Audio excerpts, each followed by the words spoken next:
So here we have the Mini Clubman on a 19 plate. I'm going to start off by hopping inside the car and running through some controls first of all.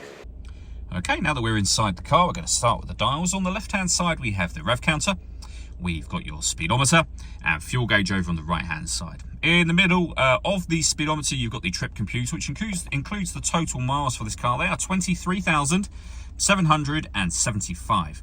You can change the information displayed above that by pressing a button on the end of the indicator stalk. You can, for example, have a digital readout for the speedometer displayed there if you wish to. If we back out to the steering wheel, we have cruise control and speed limiter on the left-hand side. On the right-hand side, stereo and phone controls. The phone controls can only be used after you pair the phone up to the car, and that is done over on the central screen just here. You can go to the phone icon, where you'll be able to manage mobile devices and pair your phone accordingly.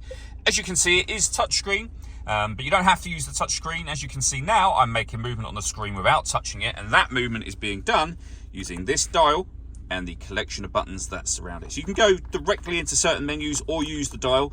When using the dial, you can rotate it to any of these options you wish to. For example, satellite navigation. Push the dial down to enter that menu. We go down to map, push it down again. You can see it's a really nice clear color display on the satellite navigation. We've actually done a video that shows how the sat-nav works. You can find that on our website and also on our YouTube channel as well. Back out to the main menu. We've got media and radio. So this is where you'll find your DAB and FM radio.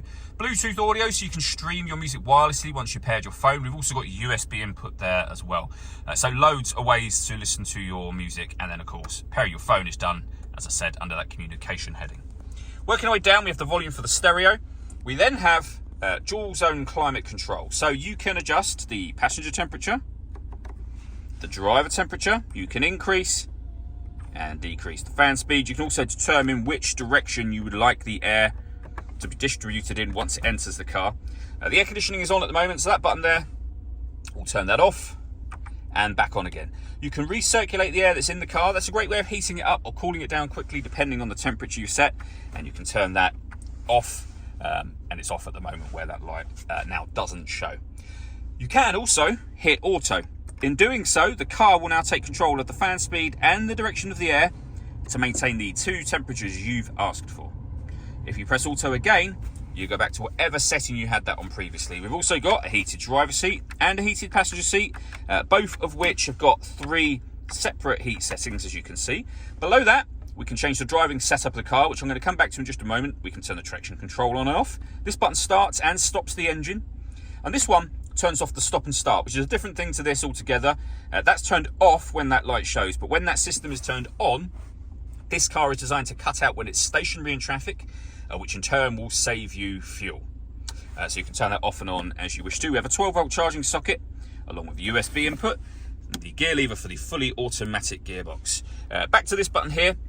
If I select sport mode, you can see on here the Mini is now in sport mode. You can put it in mid mode, which is your everyday driving, and green mode as well. All that leaves me to say is thank you for taking the time to watch this video. If you'd like to come and see the car for yourself and have a test drive, please feel free to call either of our MJA sites. We'd love to hear from you soon.